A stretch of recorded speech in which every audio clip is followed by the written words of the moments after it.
better?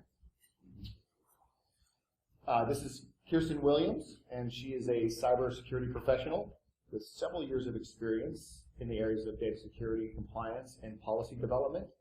And in her current role, she is accountable for developing and managing the security program at cons, responsible for all aspects of information security and governance, and spearheading the retailer's PCI compliance activities.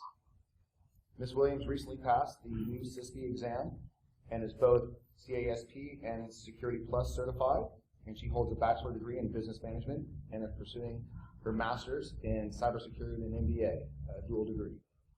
An active member of InfraGard and ISA, Ms. Williams has participated in a number of panels and speaking opportunities, promoting strategies for career success and giving back to the cyber community. And she's not a Cowboys fan. No, and I'm not a football fan. I'm a Saints fan. Yes. First, before we start, if anybody has any business cards, you can drop them in the bucket. I do plan on doing a drawing at the end of this and giving out prizes. And I will put my phone on silent so you don't have to hear my phone dinging through the thing.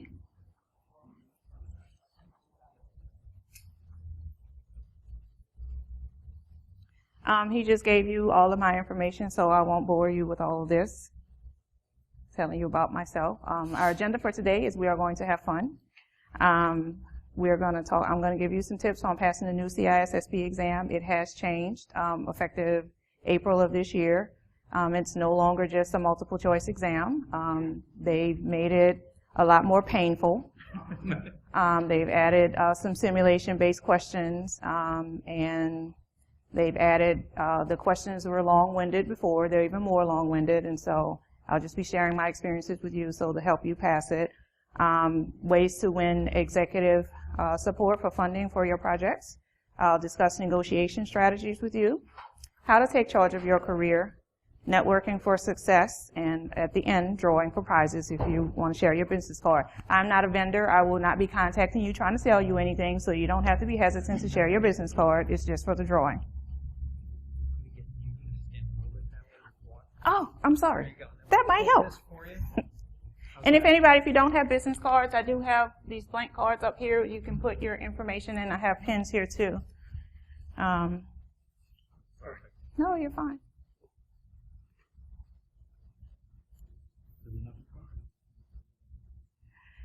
So I don't know how many of you are you planning, is anybody planning on taking the CISSP exam this year or soon? At some point? Okay. Has anybody heard anything or done any research on taking the CISSP exam? Okay. Well, I'll tell you, it is very difficult. Currently, there are less than 67,000 people in the entire United States with the CISSP certification. So it is not a test that's for the faint of heart. It is a 6-hour exam, and it is currently the gold standard in information security certifications. So just be warned going into it. It is not a test that you can go and take a book and study for. It's not rote memorization. It's not any of the things that a lot of security certifications are. It is literally the best way to pass the test is to have the experience and have a lot of experience in the domains, because they do, because there's 8 domains and the test covers all 8 of them. I will share with you the best free resources for test prep, some test taking strategies, and ways to manage your stress through the test and also the preparation process. This is the list of websites that you can go to. I found through my preparation process, because the reading is so dry, taking the practice exams forces you to engage with the content, and it also helps you to identify your weak areas and your weak domains. And so I used the Sean Harris, the big book I'm sure you've all heard about. She has, she has the electronic format of the practice test on the website, and you can go and there's practice exams in all 8 domains. Eric Conrad is a SANS author. He also has he has 2 tests that are 250 questions long, and those 2 tests give you the best experience because the CISSP exam is 250 questions. So going through an entire 250 question exam forces you to sit there, and it builds up your stamina, and it builds up your tolerance, and it helps you to get mentally prepared for sitting in a test that's 250 questions long. Skill Set and CCCure also has good sets of test questions, and Search Security and Cyber IT has practice questions too. I recommend taking practice exams from different sources because none of them cover all of the same content, and they all give you the CISSP, because they have a test bank of 25,000 questions. It helps you to get exposure to as many types of questions as possible. And no, you're not going to go and take all of these practice tests and then go and see any of the same questions on the CISSP exam. They're not that way. But taking the practice test helps you to prepare for the exam.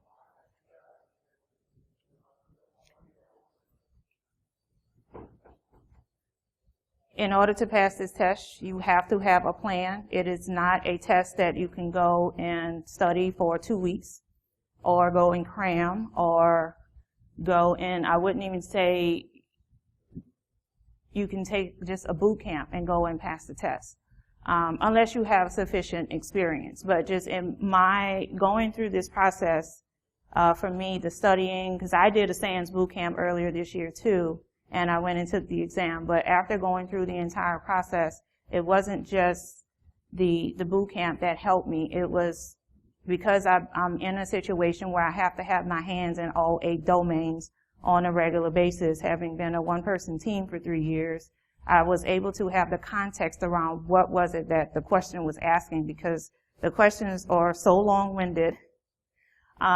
It helps to have context around it so that you can understand what exactly it is that they're asking you. But I had a plan. I scheduled study time. I blocked out every day on my schedule. There was a certain time that I knew that, okay, from 6 to 8, I'm studying. Weekends, I have 6 to 9, I'm studying. No matter what's going on, I'm studying at this time, and I stuck to it. And these are the books that I use. I use the big book, the Sean Harris book, and then the ISC Squared has an official guide. I use that book too. And then just to break it up, I would listen to MP3 audio files. And Eric Conrad and Sean Harris has MP3 audio files to help you, so that if you're just, when you're riding on the way to work, or if you're just doing things around the house and the reading is so dry and you are suicidal, it just helps you to just break it up and to be able to consume the content in a different way. You have to enlist your family support. If you have husbands, wives, children, enlist your family support, because you going through this process of preparation, your family life will be impacted.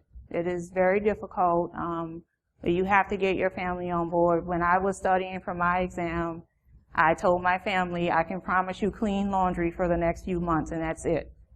And so it helps to set expectations for your family that you're going to have to commit to this, and to have their support so that they know and so that they can adjust their expectations of you can't do all the things that you were doing and prepare for this test. One of the things that helped me was because I had gone through the practice test and I knew what my weak areas were and I know the domains that I was weak in, I created a 1-page memorization sheet of certain things that I knew, just based on all the research that I've done, that there are certain things that you're absolutely going to see on the test, such as the OSI model. You get a lot of questions on OSI model. Common courts, the hashing algorithms, the symmetric and asymmetric ciphers, they ask you those questions on the test. And so it's helpful to just have a 1-page summary, no more than 1 page, of just those certain things that you know that you're going to have to know, and then the rest of it is just going to be understanding the context and the content of what you're being asked. And if you have access to mentors, reach out to your mentors and talk to them about what your weak domains are. A lot of people, or if you work in IT, you have your network engineer, for example, can help you with secure networking engineering principles that you may not do it every day with the subnetting, because on the test they put you in a simulated environment and they have you doing these things. And so it helps to reach out to the people that are in your network, and if they are fortunate enough that they can specialize in something, then you reach out to those people that are specialists in a specific domain to get help on your weak areas. You have to manage your stress through this exam. 6 hours is a very long time, and I know for me, my job was not going to reimburse me for the cost of the exam unless I passed it. So I had plenty of incentives to make sure that I passed it on the first try. And just going through the process is so time consuming. And I mean, I put a lot of pressure on myself. I'm not good at taking tests. I've never been a fan of standardized tests. I hate them, and I would rather have a root canal than have to do a standardized test. But they're a necessary evil. And so, you have to make sure that you manage your stress both throughout the process of preparing for the exam and also during the exam itself. One of the things that I did was, instead of just trying to go all the way through the exam, I set my plan when I walked in there was to answer 50 to 75 questions at a time and to take breaks.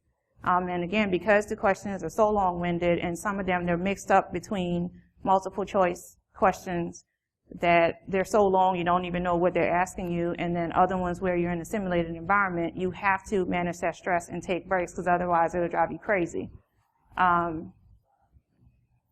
Be prepared for simulated scenarios. Again, it's not multiple choice. It's not go in, I'm going to choose C because that sounds like the best answer. A lot of times the difference between the answers is just a really, they throw one word in there to throw the whole question off, and they do that on purpose. And so make sure you bring water and protein snacks with you because you're going to be there. It's an all-day affair.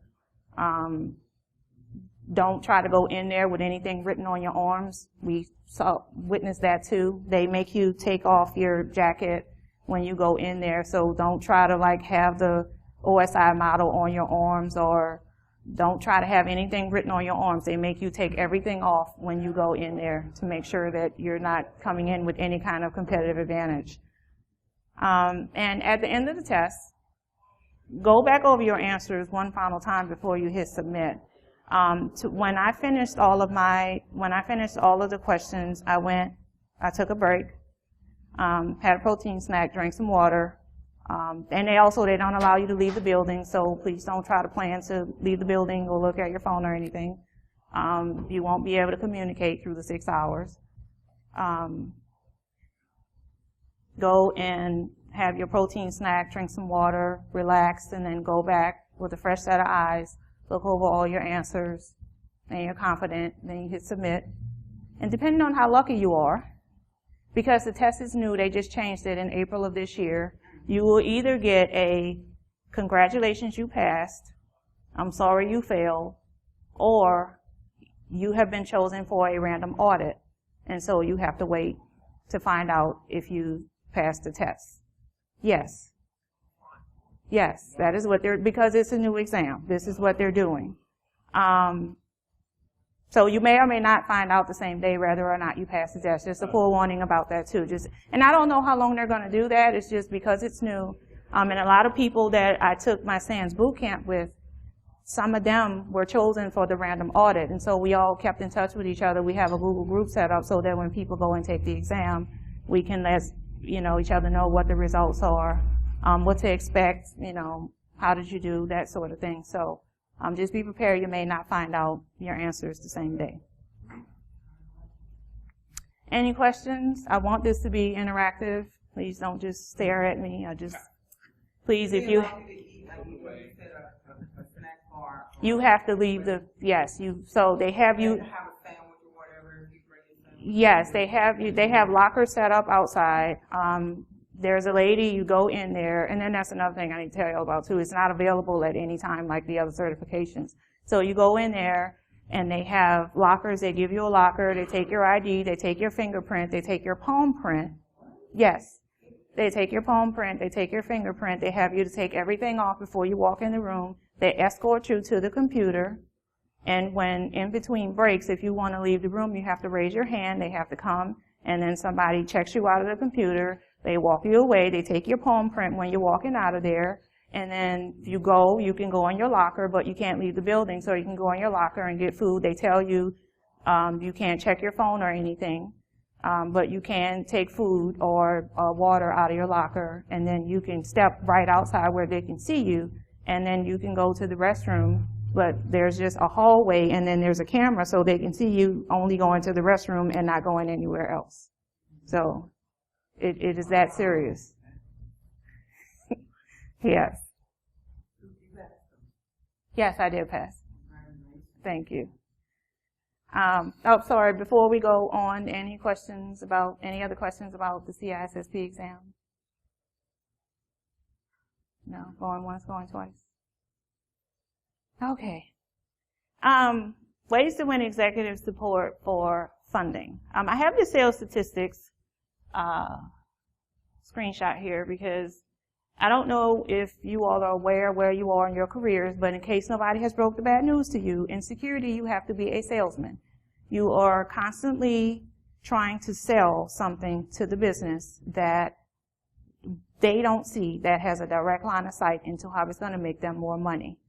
And so you're going to have a lot of failures. You're going to have more failures than wins. And I thought that this sales statistics, these statistics were relevant so that you can see you may have to go back 5 or 10 times before you have success. Probably not going to have success the first time. You probably are not going to have success the second time. It may take you 10 or 15 times before you can actually get what you need. And so you have to be prepared to not only sell to the executives, but you have to sell it to the employees. You have to have buy-in from your employees. You have to have buy-in from stakeholders in the organization. Those stakeholders would be your legal department, your HR department, your risk management people. All of those people are stakeholders in the organization who all can be a champion for you. Yes. What is your best target for your initial contact? Would it be the actual end user or more than the? For me, it was the person who I knew that people would listen to. So, and for us, I'm in retail. And so the most powerful person in my organization is the person who owns the relationship with the bank that controls whether or not we can take credit cards, with the acquirer. And so that is the first person that I made sure that I engaged with and that I constantly engaged with, because people are not going to listen to me. But if she mentions that, okay, we need you to do this because otherwise we can't take credit cards, and people are going to jump on board, right? Yeah, well, just whoever, there is somebody in every organization that people are going to listen to because they are a line of sight into revenue. And so for me, in my situation, so security is not a line of sight into revenue for them. But because PCI governs whether or not we can accept credit card, then yes, I am now a line of sight into revenue. Does that make sense? And so, because if we can't take credit cards, we can't take payments, people can't buy stuff, that's the revenue that is tied to. So people are more likely to listen to, we need this security because this affects the bottom line because of credit card payments and revenue, versus we need security because, you know, this new firewall inspects at the application layer. Nobody knows what I'm talking about, nobody cares, right? So it's just making it something that people care about, where I've had the most success. Sound bites, what do people care about? If it's the legal person, the legal department, they don't want to have to deal with more lawsuits, right? They don't, and especially with all the breaches in the news, They know that we can be breached at any time. That's not something that they want to deal with. So they are more than likely going to be on board and a champion of doing whatever it is that we need to do to ensure that they don't have more work than they already have. Risk management. That person is the owner of the cyber insurance policy. Well, and not just the cyber insurance policy, anytime devices are lost, it has to be funneled through risk management. If there is any kind of incident that we may have to report, then it's funneled through risk management. So all these things together, speaking their language and what they understand and how it impacts them and how it can add to their workload, that they don't want anything added to their workload, these things are more likely to have people make people want to get on board with your message and also be a cheerleader for you. We all get hundreds of emails a day, right? We get numbers, we get spreadsheets, we get reports, all these things. We all get plenty of that. So it's important to use compelling visual aids when you're talking to people, when you have to present to people. Pictures speak 1,000 words, right? So I can have all this data that I care about the details, but they care about the big picture. And so it's a lot easier for me to communicate my message if I have a visual representation of all the details that I'm trying to convey to them. And so just make sure when you're trying to sell anything that you use visual aids, that you use charts and graphs, and when you're trying to show trends, not necessarily show all the 10,000 numbers that went into the trends, but show something, the visual graph of it so that they can see, okay, we were here last year and now our risk has gone down. It's a lot easier to show that in the visual than it is to show it in numbers. And if all else fails, if you can't get the support that you need, your auditor is your friend. We've been having this conversation about whether or not compliance is hurting or helping security. I feel as though it's helping, because if we didn't have compliance requirements, then we wouldn't have anything. There would be no reason, no compelling enough reason sometimes for them to move. And so if there are things, a lot of people don't like to deal with the auditors and, oh, it's just a waste of time and we're just checking a box. And, well, yes, kind of, sort of. The auditor, if you're honest with them and if you've been trying to get something and you went through your sales statistics chart of, and you know that, okay, I've made the 12th contact here and I haven't gotten anywhere with this, then you may need to point it out to the auditor as a weakness, and then the auditor can put it in the report that forces management to get what you need. But I encourage you to do that as a last resort, not as something that's a part of your regular arsenal. When you go into, for people that are new or just graduated from college, or if you're a consultant and you're going to be transitioning into corporate, please go into the organization and be humble. You need to go in and make allies, not enemies. If you go into an organization, most organizations, the security team is understaffed. Some of those organizations will be just like mine, where you go in and you will have one security person that's been trying to push this thing up a hill and doing the best they can. Understand that you are going to come in with all these great ideas and you have all this energy and you want to fix everything today. Don't make enemies with your security person. You don't want to alienate not only your security person, but all the other people that you're going to depend on to be successful. Any project that you may have in mind, you may want to go in and you have a particular SIM that you prefer to work with, and you want to go, and that's what you want, that's the product, you're going to come in, and that's you have your mindset on, this is what you want. Okay, that's great. Except for implementations require your network team, they require your help desk team, they require your systems team, or your sysadmins. It requires all these different people that already have projects on their list. And so make sure when you go into an organization, and it's not just the people that will be required for an implementation, but the people who don't do security for a living, your regular user community, they may have no idea what you're talking about. And so you have to be careful when you go into an organization to not alienate people, especially you're in corporate environments and you operate under the assumption that, okay, all these people are educated, all these people are well seasoned. Well, yes, but not in security. And so just be careful when you go into organizations to make allies. Focus on making allies and not creating enemies for yourself. I'm not sure how many of you are aware that vendors have discount seasons. A lot of them towards the end of their fiscal year or towards the end of the quarter, some of them the end of the month. If they're trying to make certain numbers, if they're trying to hit certain targets, they will be willing to extend deep discounts, and that will be a great time for you to engage them and to also be able to show to your boss, hey, I saved this amount of money. If you, for example, if you asked for this money in Q1, but you couldn't get it, and now it's Q4, and your boss already saw that this cost $1 million in Q1. Now it's Q4, and the vendor is trying to make some numbers, and so now you can get it for $750,000. So now you can show your boss, hey, I talked them down to $750, and I saved $250,000, and now we can do with something else.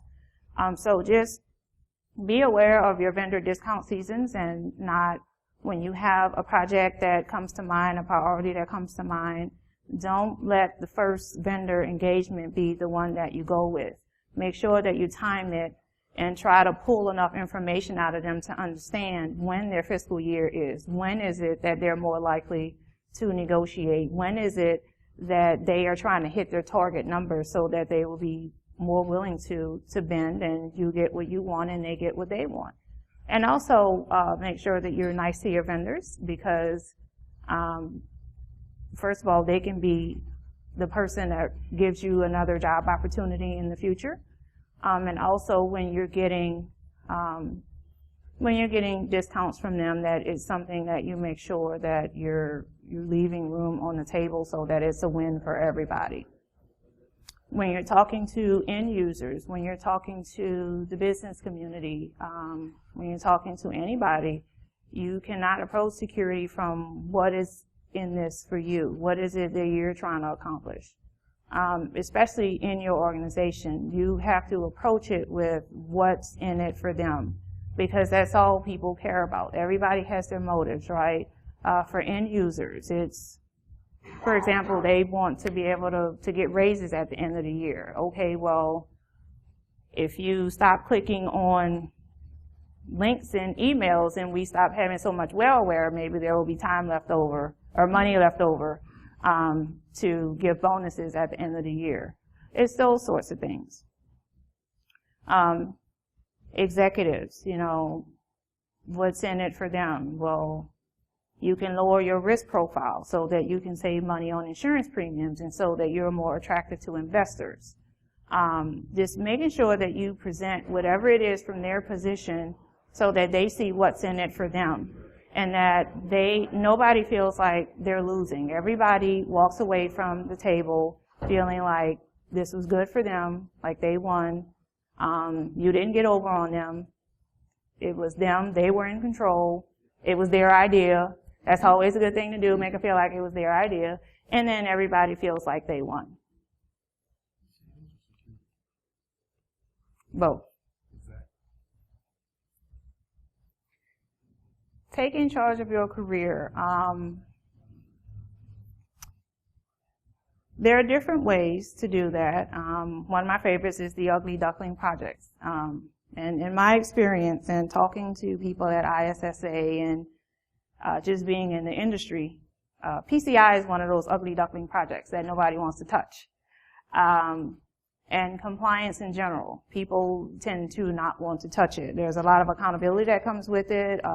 There's a lot of long hours. It keeps you up at night. If you don't pass this audit, you know what's going to happen.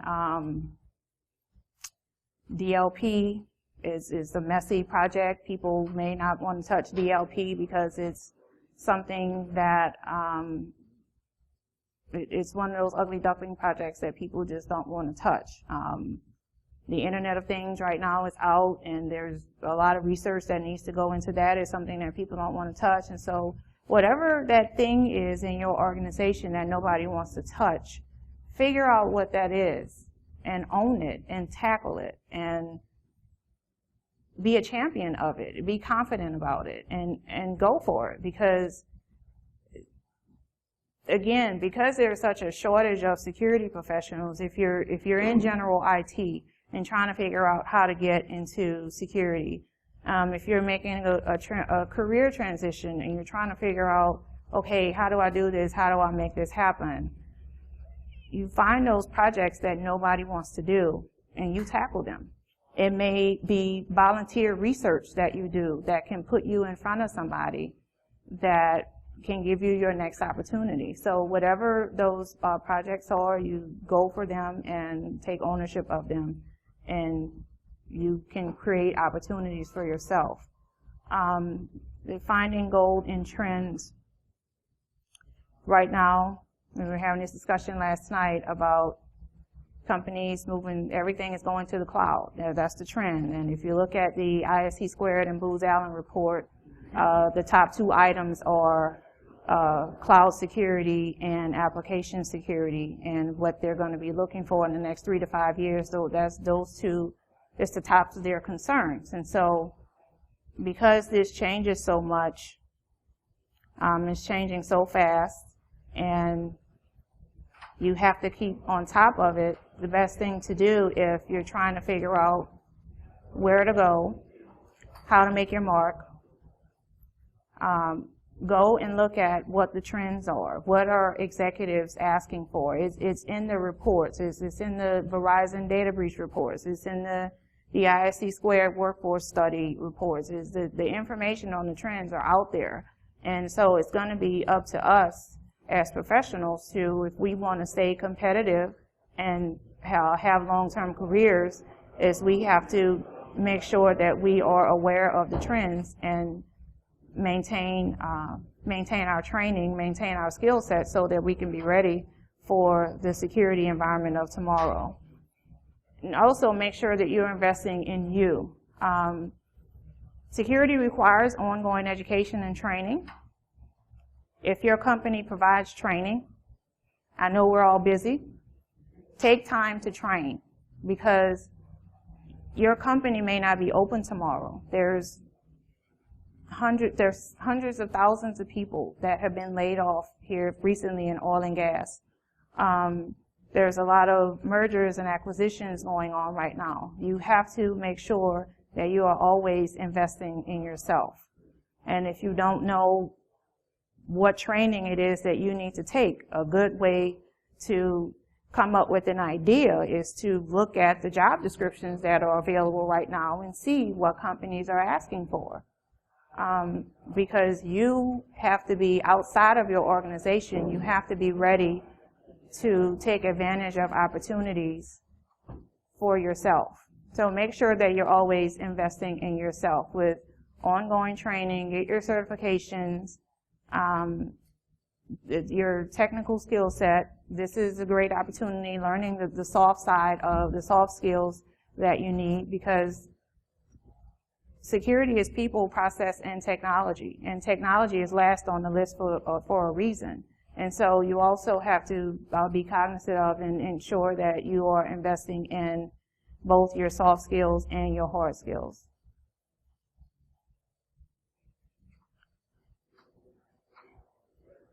I'm a firm believer in networking. I know it's not something that a lot of people like to do, but networking is one of the best ways to both keep your skill set up and to have access to opportunities. A lot of jobs are not even are not published anywhere. A lot of times companies, they don't know what they need. Or they know what they need and they don't have the budget for it, or they may have the budget coming up for it in a different quarter. Or they don't post jobs because they prefer to fill the jobs through their networks, through word of mouth, through relationships. So one of the most important things that we all need to do is to make sure that we are networking, coming to events like this, going to like ISSA. We have a Woodlands and a Houston chapter. Make sure that you're always networking. And make sure that you're also advancing the profession. We, as security professionals, are the ones that advance the profession. And so the only way that we are going to be able to move forward is we have to reach back for other people, especially for young people who have no idea what any of this is. There are people in our families who may be coming out of high school and going into college. Encourage them to come into cybersecurity. Expose them to it. People that may be in general IT, that you can see the writing on the wall that their jobs won't be there in 3 years. Encourage them to, hey, maybe you want to look at this because based on the trends, your job is not going to be there in 5 years, so you may want to start looking at a different career path. Talk to your stakeholders in your organization, stakeholders and mentors, both in your organization and in your professional networks. Make sure that they know who you are, what you're doing, what your goals are, because nobody's going to promote you better than you are. Make sure that your LinkedIn profile is up to date. I have not always done that. I just started probably in the last couple of years, really making sure that my LinkedIn profile is updated. Whatever projects I'm working on, try to make sure that your LinkedIn profile is updated. Go back and think about what you've done, your security-related projects, your volunteer projects that you've done, any cool programs that you've built. Go and put them on LinkedIn. And because nobody, when people, especially recruiters, when they're looking and they're searching for people and they're putting in their keywords, you're not going to come up if you are not on LinkedIn. And also make sure that you have a professional picture up there. Because I get a lot of LinkedIn requests with people that don't have a picture. I'm not going to accept your LinkedIn request if you don't have a picture. And so just make sure that you're using LinkedIn to your advantage. I can tell you I have recruiters contacting me every day for positions that are worse than the one that I'm already in. And please, you guys, I need you to keep declining those roles, because these companies, they are not going to invest in security as long as the rest of us keep doing a 10-person job. And we're all doing the best we can, but something has to give because this is not sustainable. So please, you see those roles out there where you see that it's an analyst, architect, engineer, compliance, SME person all wrapped up in one. Thank you, but no thank you. And then when they split the role into two, then maybe you can revisit it. Not sure how many of you guys are members of ISSA. I have gotten a lot of benefit out of being a member of the organization, so I always want to promote them. We have at ISSA. Yes, and I have brochures here too. We have a Women in Security Special Interest Group, and we provide training. There's webinars, and there's also there's scholarship opportunities. So there's a lot of benefit to the organization. And for those of you out here who have daughters who are coming out of high school and college, please encourage your daughters to go into security and tell them that I said that they can do it. And they can contact me to hear about all the war stories and how to navigate being in a male-dominated space. And I will tell them how to have thick skin and not take things personally and all those things that we have to deal with being in a male-dominated environment. I've taken all the bullets. Not all the bullets, because there's more bullets, but I've taken a lot of the bullets, and so I know how to deal with you guys. And so if your daughters are interested, they can contact me.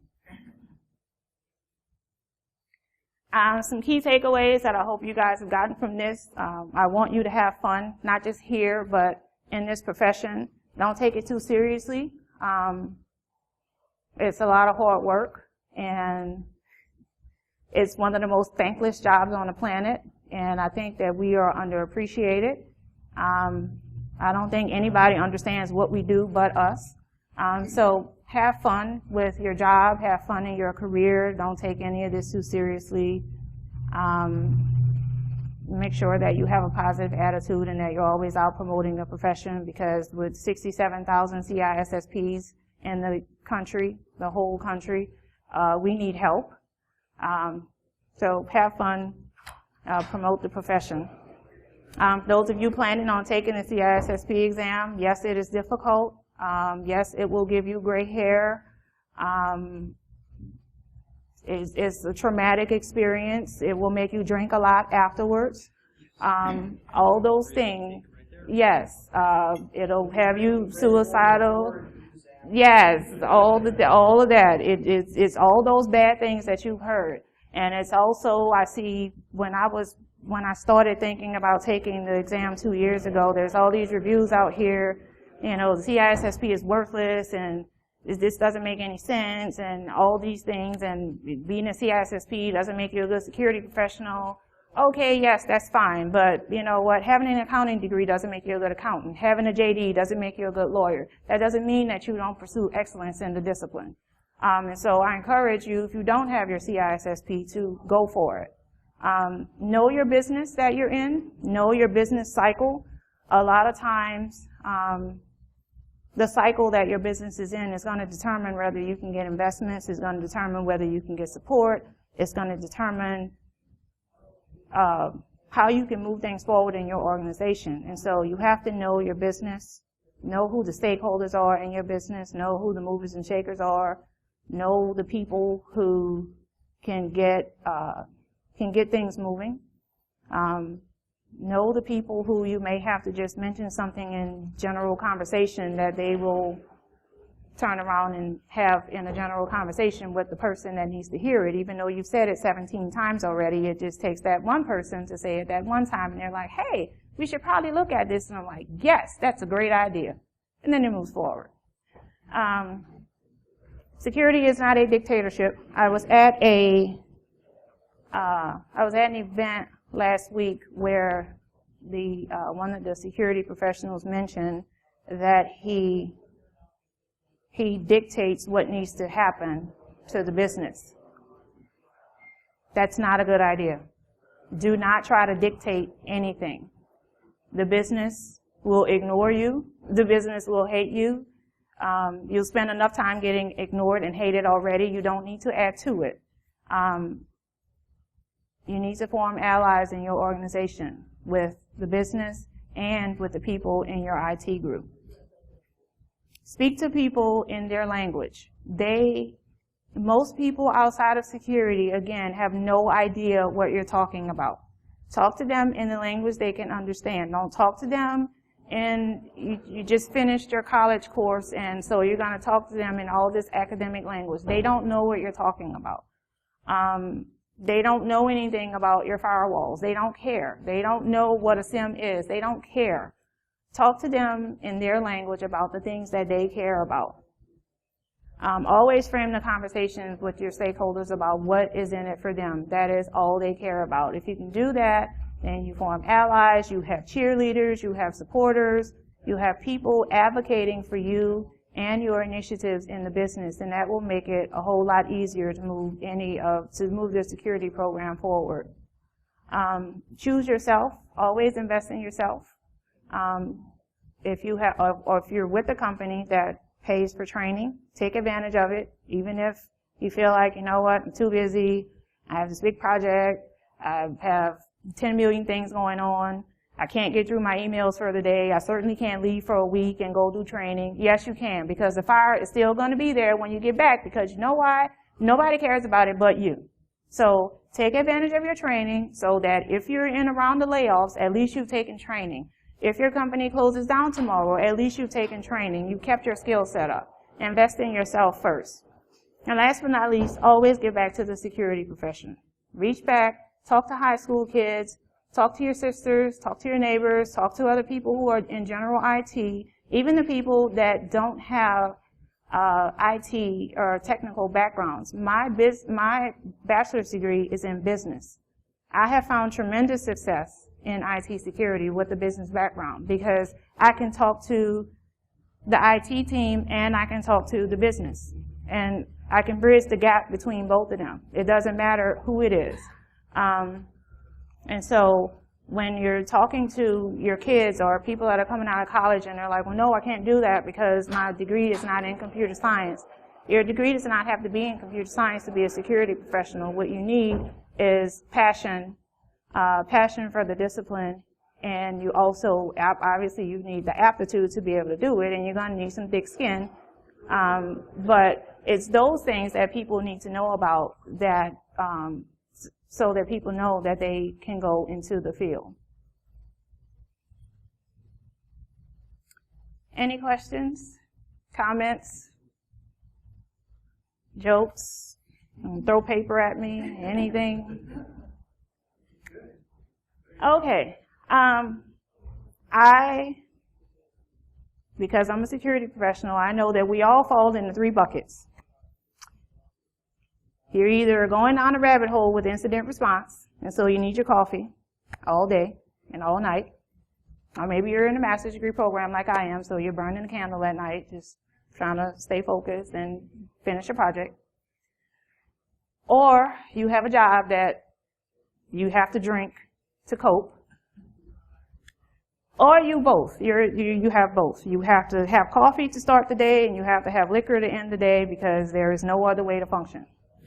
And so I have some gift certificates I wanted to give out some prizes at the end. And by the way, thank you all for coming.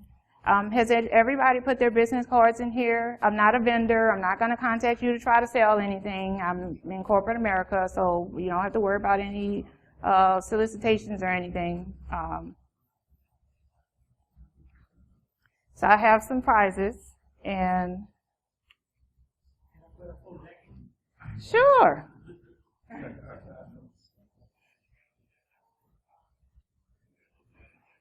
One for my colleague. Okay? Are you sure? And I put these in envelopes so that you can't see so you can't pick the gift. It's going to be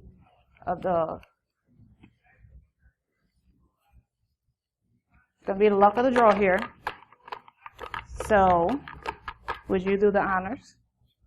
It's going to pick a name, and somebody's going to get coffee, and somebody's going to get liquor on me. Egan O'Brien? That's me. Good job. Okay. Whatever it is, you got to split it. Yeah. You gotta split it. Okay, you pick one. I'll take this. Oh, all right. Should I open it and see? That's up to you. If you pick yours, it's just going to be something else. Oh, that is mine. So throw that back in. Oh my God. Man, you're some kind of lucky. Yeah, I played a lot. I have Mike Hackman. Oh, yeah. I got to go to softball. Thank you. You want to share? He got liquor. All right. That's the most excellent liquor store. Thank you. They got great olives. No, that I know about. Does anybody have any questions? Comments? Concerns? Good presentation. Yeah, very good. Thank you. Scary. Scary. I didn't mean to scare anybody. I want you guys to have fun. Laugh, chuckle. I know. You have to. I'm a PCI worker on the ISA front. Oh, nice. You. The IT guys, they don't have as much fun. I know. I can tell them, But we love this. that. When I saw you up there, it's like, I told them, you guys haven't been able to get a budget for this shit for years. And here I come, baby. I'm Yes, yes. You know, yeah. A It's lot all of. the bad side they look at. I know. So I try to encourage people. Your auditors are your friends. Letter word, but it's only spelled with 3. Yes. And that's exactly Yes. what we do when we come in the room. Yes. So you see Alright. policies and procedures and all the rest of it. Everything. Everything. Yeah, that's what I'm working on.